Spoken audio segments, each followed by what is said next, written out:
Natalie Holzer beber deretan tudingan miring padanya. Hamil hasil selingkuh, mualaf demi harta. Natalie Holzer beberkan sederet penderitaan, hidup dan tudingan miring yang dilayangkan padanya. Sejak cerai dari Sule, kehidupan Natalie Holzer memang menjadi sorotan. Terlebih sejak ia mulai mengumbar hubungan asmara dengan sang mantan kekasih meski belum lama cerai.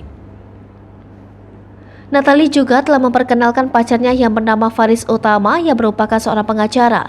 Menurut pengakuan Natalie, Faris merupakan mantan pacarnya dulu di sekolah.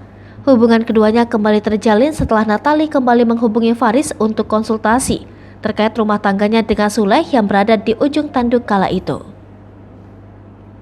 Kini, Natalie dan Faris terlihat semakin menunjukkan keseriusan hubungannya.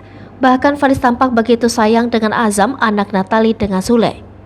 Kendati begitu, baru-baru ini Natalie justru tampak begitu galau.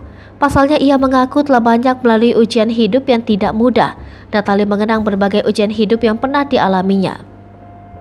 Hal ini seperti yang tampak pada postingan Instagram Natalie Holzer. Ia terlihat mengunggah foto masa kecilnya dengan beriring lagu Itchy Tef Takut.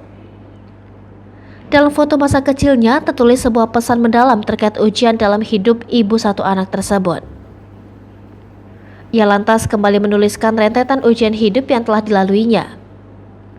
Direndahkan sesama manusia, direndahkan sesama para perempuan, dihujat mualaf demi harta, dihujat misi berhasil demi sesuatu, banyak berita miring selingkuh dengan mantan manajer sendiri, berita miring video syur bersama mantan manajer, hamil hasil perselingkuhan mantan manajer.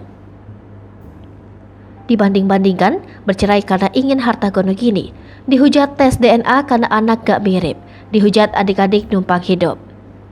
Di akhir keterangannya, Natalie tampak begitu menyemangati diri sendiri. Unggahan mantan ibu tiri Rizky Febian dan Putri Dalina itu pun seketika mencuri perhatian publik. Tak sedikit public figure ikut memberikan dukungan kepada janda Sule tersebut. Hai pemirsa Sri Popo TV, jangan lupa komen, like, dan subscribe, serta tonton terus berita-berita terupdate lain.